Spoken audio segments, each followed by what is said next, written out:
Subscribe करिए हमारे channel target UP TET CTET को और बेल आइकन को दबाइए।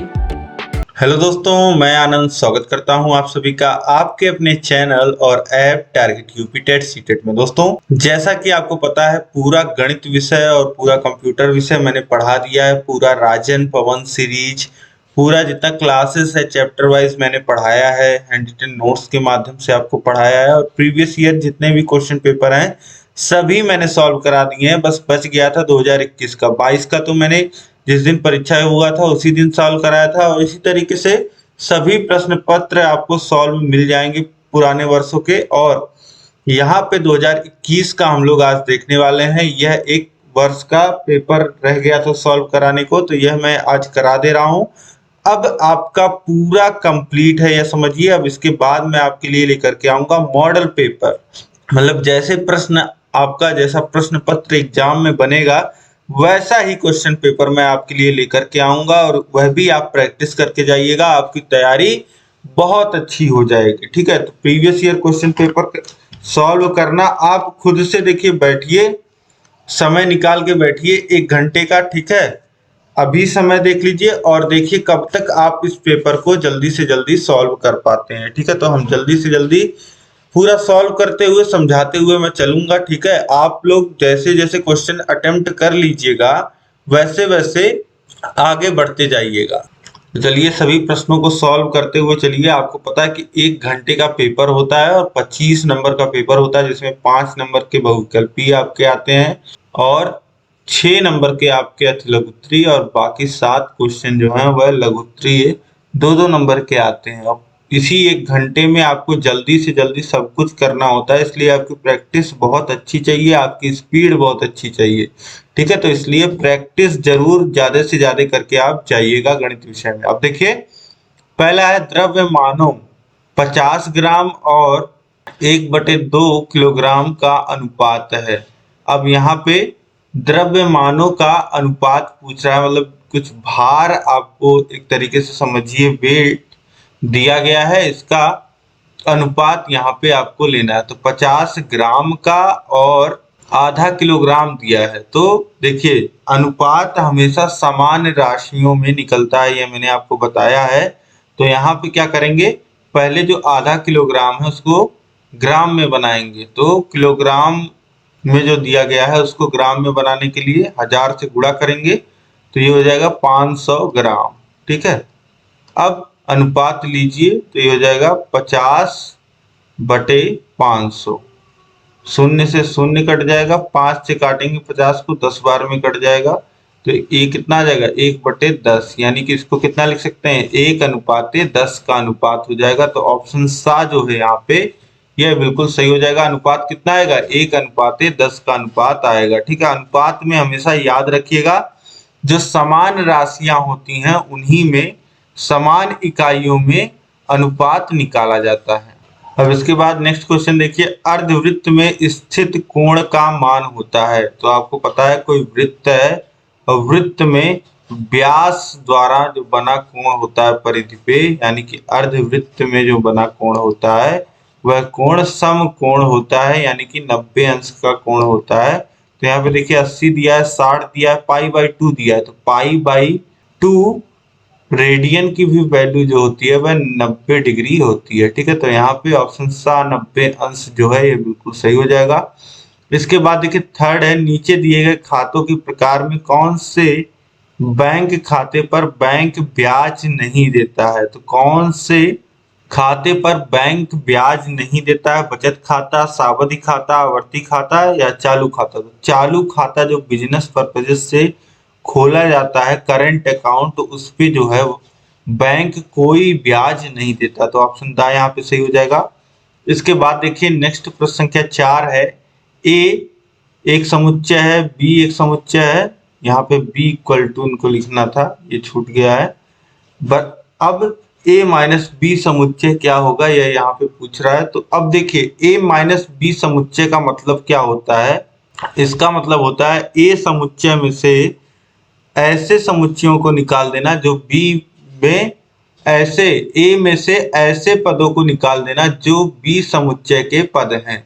तो अब देखिए यहाँ पे समझिए, ए में एक है तो एक ए में रहेगा या नहीं रहेगा ये कैसे डिसाइड होगा? अगर यह एक बी में है तो बी वाले एक से यह घट जाएगा और ए में एक नहीं रह जाएगा। अब यहाँ पे देखिए एक जो है ए में है बी में नहीं है तो ऐसे ही एक लिखा जाएगा। अब इसके बाद देखिए दो को देखिए तो दो ए में है और बी में भी है तो माइनस बी हो रहा है ना, तो बी में से बी जो है वह घट रहा है, जो कुछ भी ए में मौजूद है बी का वह घट जा रहा है। ठीक है, ऐसे पद घट जाएंगे जो बी में है और ए में भी है तो यहाँ से दो जो है वह घट जाएगा। अब इसके बाद देखिए तीन भी है, तीन भी घट जाएगा, पांच है, पांच भी घट जाएगा और नौ नहीं है, नौ बच जाएगा।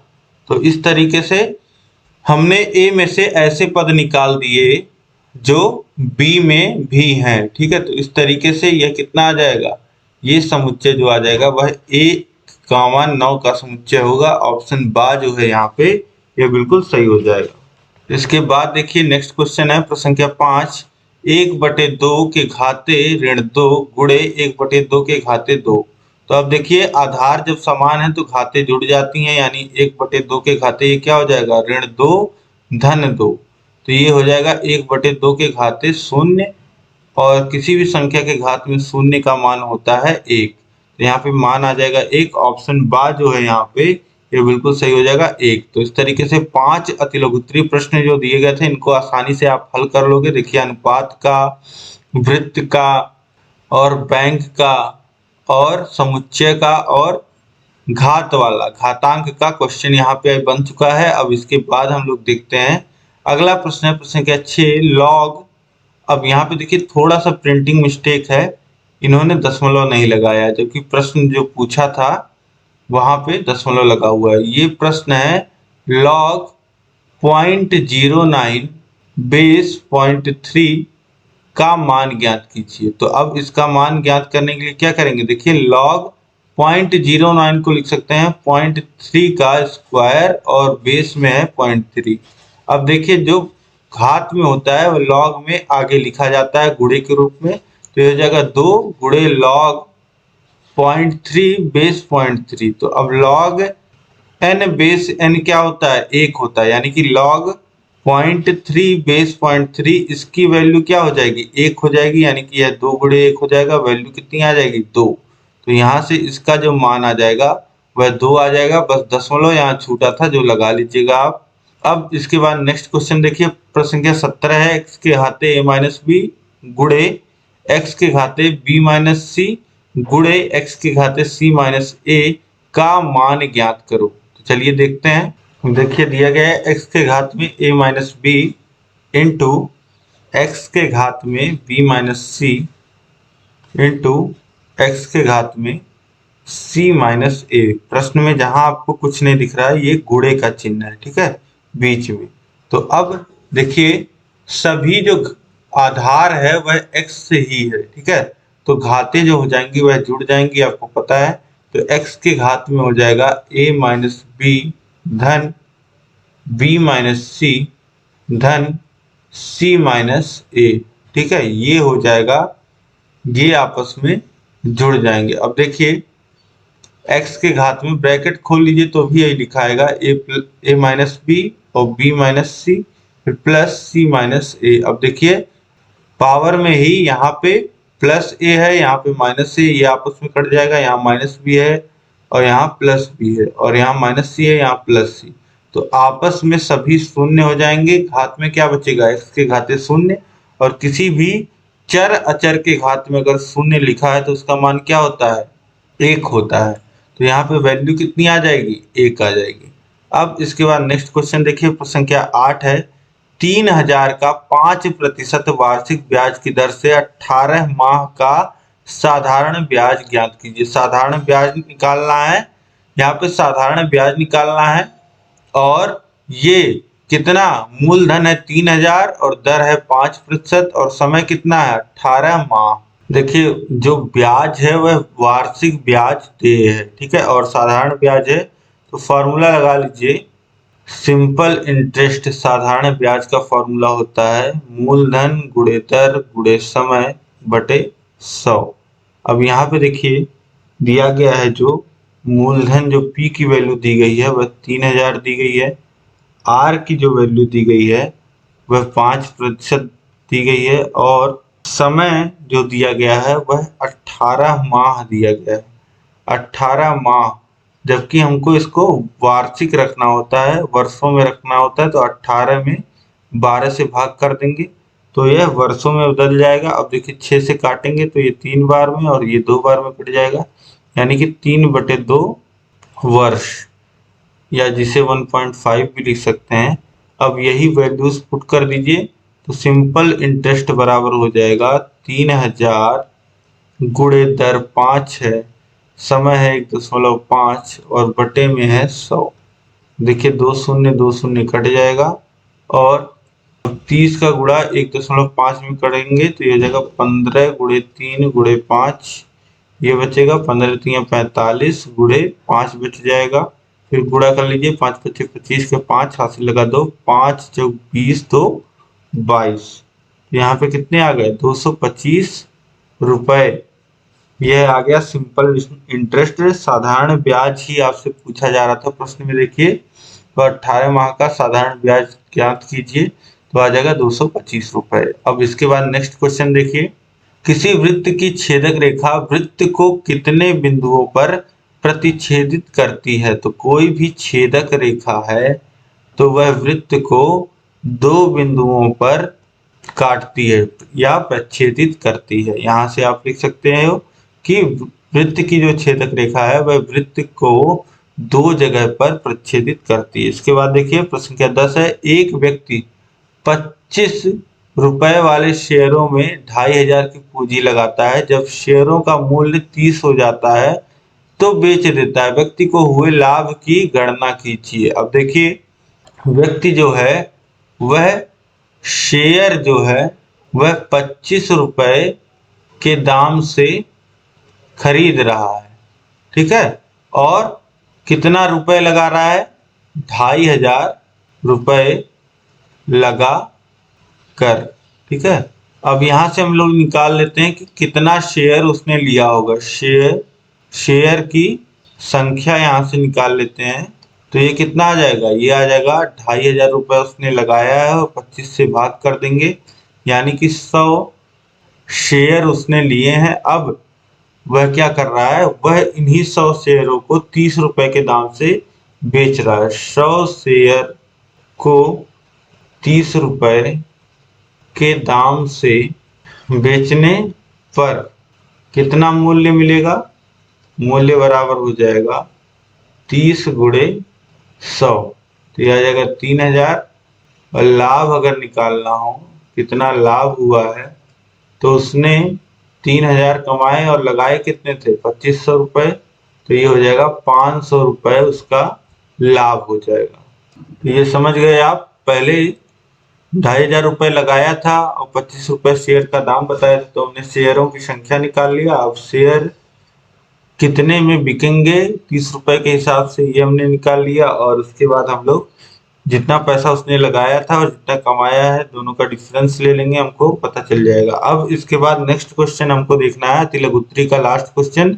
वृत्त का केंद्र O है यदि कोण APB 30 अंश है, AP और B पॉइंट यहाँ पे नहीं दिया गया है। B पॉइंट कहाँ है, देखिए यहाँ भी प्रिंटिंग में मिस्टेक है। ये P पॉइंट ऊपर है और यहाँ पे ये B पॉइंट है, और APB का मान जो दिया गया है यहाँ पे देखिए कोण दर्शाया है, ये जो कोण है वह कितने अंश का 30 अंश का दिया गया है, और AOB का मान पूछ रहा है, ठीक है।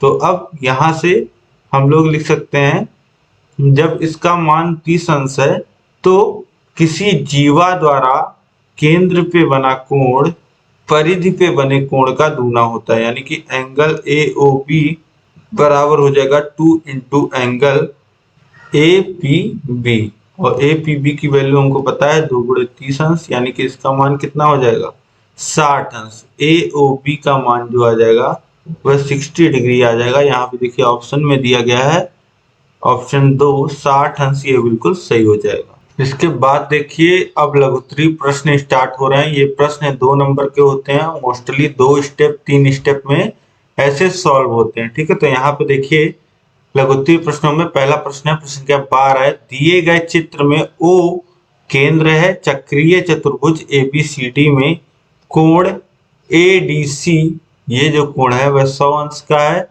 तो कोण BAC ये जो कोण है इसका मान पूछ रहा है। अब देखिए यहाँ पे ध्यान से आप देखिए इस फिगर को, इसी फिगर में सॉल्यूशन है। तो एक वृत्त है, वृत्त पे 4 बिंदु हैं, इन 4 बिंदुओं को मिला करके एक चतुर्भुज यहाँ पे बना गया है जिसे चक्रीय चतुर्भुज बोलते हैं। अब देखिए AB जो है वह व्यास है, क्योंकि O जो है वह केंद्र है और AB रेखा जो है वह केंद्र से होके जा रही है। तो यहां से हम लोग कह सकते हैं त्रिभुज ACB में, यहां से लिखिए त्रिभुज ACB में कोण ACB जो होगा वह 90 अंश का होगा, क्योंकि यह अर्धवृत्त में बना हुआ कोण है। अर्धवृत्त में, आधे वृत्त में, यानी किसी व्यास द्वारा जो परिधि पे बना कोण होता है वह 90 अंश का होता है। तो यहाँ से ये लिख सकते हैं अर्धवृत्त में बना हुआ कोण है, कोण ACB 90 अंश का हो जाएगा। अब इसके बाद हम लोग लिखेंगे चक्रीय चतुर्भुज ABCD में आप देखेंगे तो कोण ADC और उसके सम्मुख कोण CBA, कोण CBA इन दोनों का योग कितना होगा 180 अंश, क्योंकि चक्रीय चतुर्भुज में नियम होता है जो सम्मुख कोण होते हैं उनका जो योग होता है वह 180 अंश होता है। तो यहाँ से इन दोनों कोणों का योग मिल गया 180 अंश, जिसमें से एक कोण पता है 100 अंश, तो दूसरा कोण यानी कि कोण CBA कितना हो जाएगा, यह हो जाएगा 180 माइनस 100 यानी कि 80 अंश। ये कोण हमको मिल गया 80 अंश का और इसका माप हमको निकालना है कोण BAC का। तो अब यही त्रिभुज ACB में तीनों अंतः कोणों का योग जो होता है वह 180 अंश होता है और दो कोण हो गए, दो कोणों का योग है 90 और 80 170 अंश। तो तीसरा कोण कितना हो गया, बचा हुआ 180 में माइनस 170 तो हो जाएगा 10 अंश। तो यहाँ पे जो वैल्यू आ जाएगी वह 10 अंश आ जाएगी। तो अब यहाँ पे दोस्तों आसानी से आप इस फिगर के माध्यम से ही इस तरीके से लिख के निकाल लोगे, ये मान आ जाएगा 10 अंश। इसके बाद अब हम लोग नेक्स्ट क्वेश्चन देखते हैं। देखिए प्रश्न क्या 13 है, x square minus x minus 42 का गुणनखंड कीजिए। तो यहाँ पे गुणनखंड आसानी से आप कर सकते हो, मैंने आपको जहां भी बताया है गुणनखंड करके बताया है बहुत ही आसानी से। X square minus x minus 42, अब मैंने आपको बताया कि कंपेयर करते हैं ax square plus bx plus c से और a इंटू सी निकालते हैं। अभी a की वैल्यू यहाँ पे देखिए 1 है और जो c की वैल्यू है माइनस 42, तो a इंटू सी कितना आएगा माइनस 42 आ जाएगा। अब b की जो वैल्यू है माइनस 1, उसको इस तरीके से तोड़ना है कि गुणा करने पे माइनस 42 आए और जोड़ने पे माइनस 1, तो इसको कितना लिख सकते हैं माइनस 7 और धन 6, 7 छक 42 होता है। तो यहाँ से हो जाएगा, इसको क्या लिख सकते हैं एक्स स्क्वायर माइनस 7x धन 6x माइनस 42। अब यहाँ पे देखिए तो माइनस x को हमने कितना लिख दिया माइनस 7x धन 6x, बात वही है, वैल्यू कितनी रह गई माइनस x ही रह गई। अब यहाँ पे देखिए पहले दो पदों में x कॉमन ले लीजिए तो बचेगा x माइनस 7 और बाद के दो पदों में धन 6 कॉमन ले लेंगे तो बचेगा x माइनस 7। तो अब देखिए x माइनस 7 दोनों जगह है, कॉमन मिल जाएगा और यहाँ बचा है x और यहाँ बचा है धन 6, तो x धन 6 दूसरे ब्रैकेट में हो जाएगा। इस तरीके से ये वैल्यू कितनी हो जाएगी, इसका गुणनखंड कितना आ जाएगा, एक ब्रैकेट में x माइनस 7 दूसरे ब्रैकेट में x प्लस 6, तो यही इसका गुणनखंड हो जाएगा। इतना आसानी से आप कर सकते हैं 2 नंबर का। अब इसके बाद नेक्स्ट क्वेश्चन हम देखेंगे।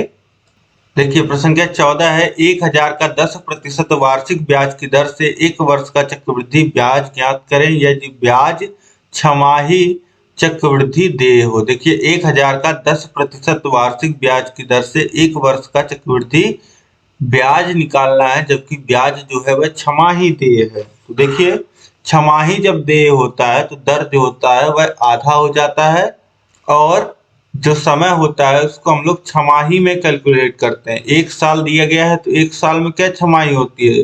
2 छमाही होती है। तो समय कितना है? समय की जगह 2 रखा जाएगा। तो यहाँ से देखिए इसको सॉल्व करते हैं।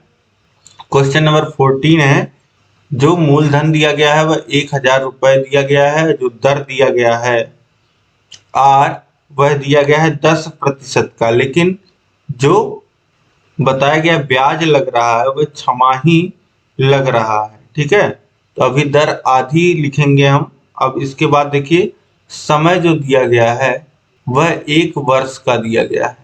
अब यहाँ पे देखिए जब छमाही देय है तो इससे परिवर्तन क्या होगा? मूलधन तो वही रहेगा 1000 और दर जो हो जाएगा वह आधा हो जाएगा, यानी 10/2, यानी कि दर हो जाएगा 5%। और समय कितना हो जाएगा वह छमाही में कैलकुलेट कर रहे हैं तो 1 वर्ष में कितना होता है? 2 छमाही होता है। समय भी कितना हो जाएगा? 2। अब यहाँ से वैल्यूज रखिए। जो फॉर्मूला होता है चक्रवृद्धि मिश्रधन का, जो फॉर्मूला होता है वह कितना होता है? वो होता है P × 1 + R/100 to the power n। अब यहाँ पे वैल्यू रखेंगे 1000 और 1 + R है 5/100 के घात में 2। अब यहाँ पे देखिए हो जाएगा 1000 और ब्रैकेट के अंदर देखिए 5 से 100 को काटेंगे 20 बार में कट जाएगा। हर समान करेंगे 20 हो जाएगा और ये हो जाएगा 20 धन 1 के घाते 2। अब इसके आगे सॉल्व करेंगे, ये हो जाएगा 1000 गुणे 21/20 गुणे 21/20। 1 0 कटेगा यहाँ पे। अब इसके बाद देखिए 10 को 2 से काटेंगे 5 बार में कट जाएगा। इसके बाद फिर पूरा कैलकुलेट करेंगे तो ये ए की जो वैल्यू आ जाएगी मिश्रधन वह आ जाएगा। देखिए 5 का गुणा कर लीजिए 21 में तो ये हो जाएगा 5 और 10 105 गुणे 21/2। ठीक, फिर 21 का तो 21 पच्चे कितना होगा? 21 पच्चे 105 के 5 हासिल लगेगा 10, 21 0 10, फिर जोड़ेंगे तो आ जाएगा 2205/2 और भाग चला जाएगा तो ये हो जाएगा 1102.5। ये आ गया मिश्रधन। अब हमें क्या निकालना है? हमें निकालना है चक्रवृद्धि ब्याज। तो ब्याज निकालने के लिए क्या करेंगे? मिश्रधन में से मूलधन घटा देंगे, यानी कि 1102.5 में से 1000 घटा देंगे तो आएगा कितना? 102.5, यानी कि यही ब्याज हो जाएगा। 102.5 रुपए ब्याज आ जाएगा। इसके बाद देखिए नेक्स्ट क्वेश्चन, किसी कक्षा के छात्रों की लंबाई का आंकड़ा निम्न है, छात्रों का माध्य ऊंचाई ज्ञात कीजिए। अब यहाँ पे किसी कक्षा के छात्रों की लंबाई का आंकड़ा दिया गया है और उसका माध्य निकालना है। यहाँ पे देखिए इन्होंने आंकड़ा देना ही यहाँ पे प्रिंट करना ही ये भूल गए हैं। तो देखिए जो प्रश्न था, जो आंकड़े दिए गए थे वह मैं आपको दिखाता हूँ। देखिए ये है प्रश्न संख्या 15 आपका, जो कि छात्रों की लंबाई का आंकड़ा दिया गया है और छात्रों के जो लंबाई है उसका माध्य जो है वह ज्ञात करना है। तो देखिए लंबाई ऊंचाई जो है वह सेंटीमीटर में इस तरीके से दी गई है। 110 सेंटीमीटर के 3 छात्र हैं और 120 सेंटीमीटर के 4 छात्र, 130 के 3, 140 के 6 और 150 के 4। तो अब यहाँ पे माध्य निकालने के लिए हम क्या कर लेते हैं? इनको इस तरीके से सारणी बना लेते हैं। एक इस तरीके से ऊंचाई की सारणी लिखेंगे और ऊंचाई को इस तरीके से ऊपर से नीचे लिखेंगे। फिर उसके सामने लिखेंगे कितने छात्र, कितनी बारंबारता उसकी दी गई है, यह लिख लेंगे। तो 110 के 3 छात्र हैं, फिर 120 के 4, 130 के 3, 140 के 6, 150 के 4। अब देखिए जैसे कोई आंकड़ा दिया रहता है 110, कहीं आंकड़े में अगर 3 बार आ रहा होता है तो माध्य निकालते समय उसको 3 बार जोड़ा जाता है। तो यहाँ पे इसको 3 बार जोड़ने के लिए हम लोग क्या करेंगे? 3 से गुणा कर लेंगे, ये 330 आ जाएगा। और ये 4 बार दिया है तो 4 से गुणा हो जाएगा, माने 4 बार इसका योग हो जाएगा। फिर 3 से गुणा कर देंगे, फिर इसमें यहाँ पे 6 से गुणा होगा, यहाँ 4 से गुणा होगा।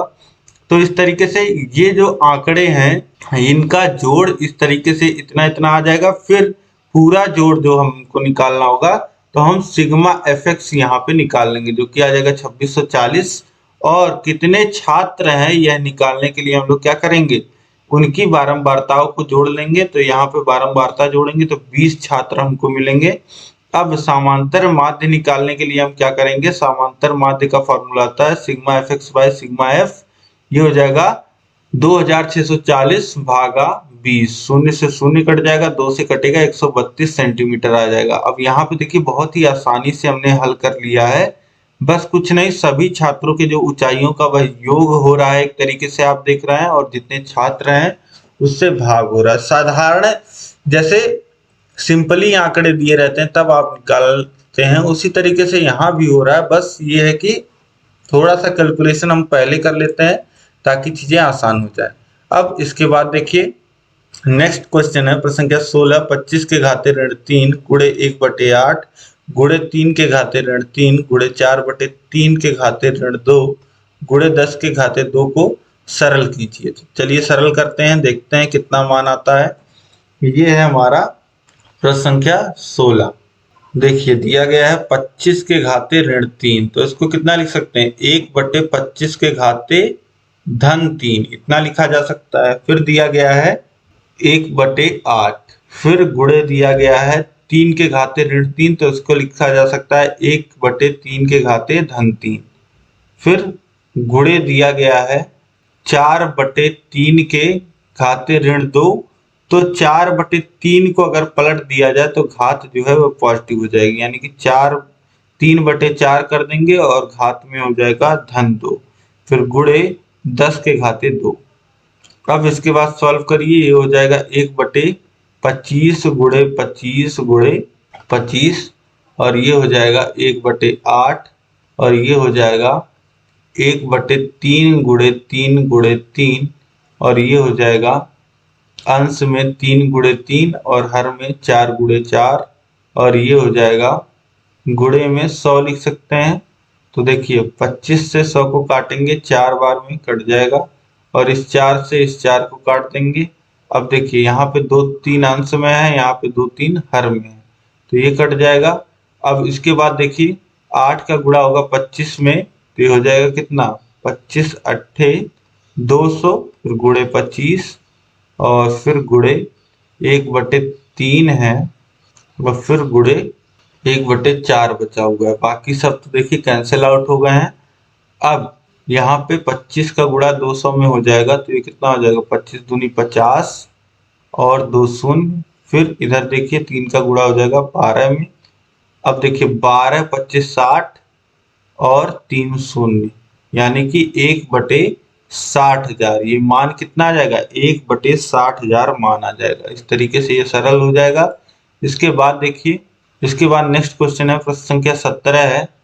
एक कार 30 किलोमीटर प्रति घंटा की चाल से कोई दूरी 3 घंटे में तय करती है, तो उसी दूरी को दूसरी कार जिसकी चाल 40 किलोमीटर प्रति घंटा है कितने समय में तय करेगी। तो देखिए प्रश्न संख्या 17 का सलूशन आप देखिए, बोल रहा है कि एक कार जो है वह 30 किलोमीटर प्रति घंटा के हिसाब से 3 घंटे में एक दूरी तय कर रही है। ठीक है, 3 घंटे में एक दूरी तय कर रही है। ठीक है, तो वह हम लोग दूरी निकाल लेते हैं, कितनी दूरी है, चाल बराबर क्या होता है, दूरी बटे समय होता है। अब यहाँ पे देखिए चाल दिया गया है 30 किलोमीटर प्रति घंटा, दूरी नहीं दी गई है, और समय दिया गया है 3। तो यहाँ से दूरी निकालेंगे, 3 का गुणा उधर होगा 30 में, तो हो जाएगा 90 किलोमीटर। 90 किलोमीटर दूरी आ गई।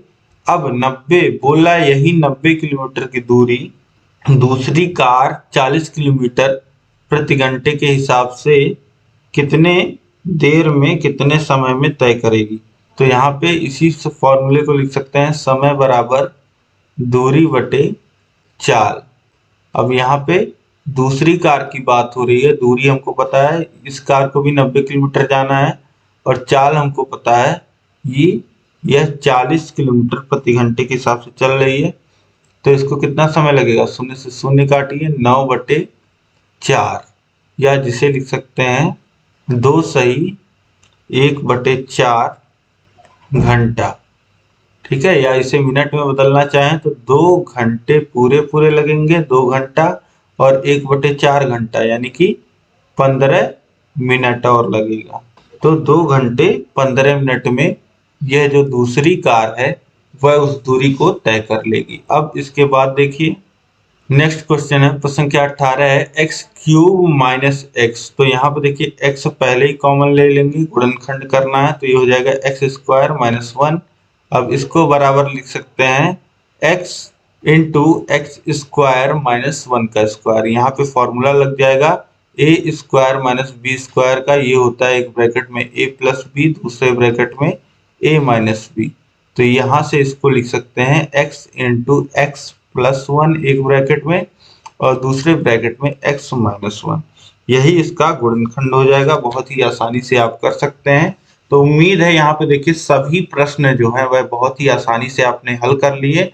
तो इसी तरीके से बहुत टफ पेपर नहीं आएगा, लेकिन आपको प्रैक्टिस की जरूरत तो पड़ेगी ही पड़ेगी। तो प्रैक्टिस आपको करना ही करना है, और प्रैक्टिस मैंने आपको बहुत कराया है। पूरा राजन सीरीज सॉल्व कराया है, पूरा पवन सीरीज सॉल्व कराया है, जितने भी 2016 से लेकर के मैंने सभी प्रश्न पत्रों को हल कराया है। तो देखिए आपके कम से कम यहाँ पे मैंने 2016, 17, 18, 19, 20, 21, 22 यानी कि 7 सालों के आपके पेपर मैंने सॉल्व करा दिए हैं। तो 7 सालों के ये और 2 मॉडल पेपर कम से कम मैं आपको सॉल्व कराऊंगा, तो 9-10 पेपर आपके सॉल्व हो जाएंगे और राजन पवन सीरीज सॉल्व हो जाएगा। मास्टर क्लास आप देख लोगे तो ये सारी तैयारी आपकी बहुत अच्छी बनाएगी। और हैंड रिटन नोट्स के माध्यम से मैंने आपकी तैयारी कराई हुई है, वह जो नोट्स हैं आपको वह हमारे ऐप पे मिल जाएंगे, ठीक है। उम्मीद है यह क्लास आपको पसंद आई होगी,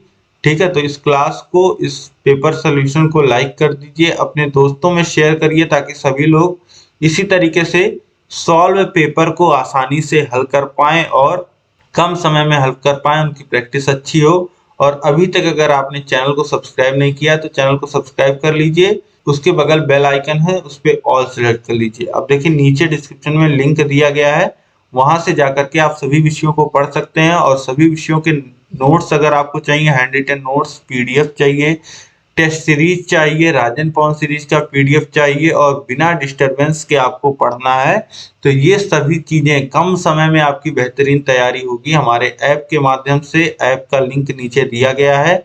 ऐप का भी नाम टारगेट यूपी टेट सीटेट है, वहां पे जाइए, 3rd सेमेस्टर कोर्स में खुद को एनरोल करिए। वहां पे कम समय में आप बेहतर तैयारी करके बहुत अच्छे अंक प्राप्त कर सकते हो, ठीक है। तो इस तरीके से अब हम लोग नेक्स्ट क्लास जब देखेंगे 3rd सेमेस्टर की, तो मॉडल पेपर देखेंगे। कितने लोग मॉडल पेपर देखना चाहते हैं आप सभी लोग कमेंट करके जरूर बताइएगा। मिलते हैं नेक्स्ट क्लास में। जय हिंद।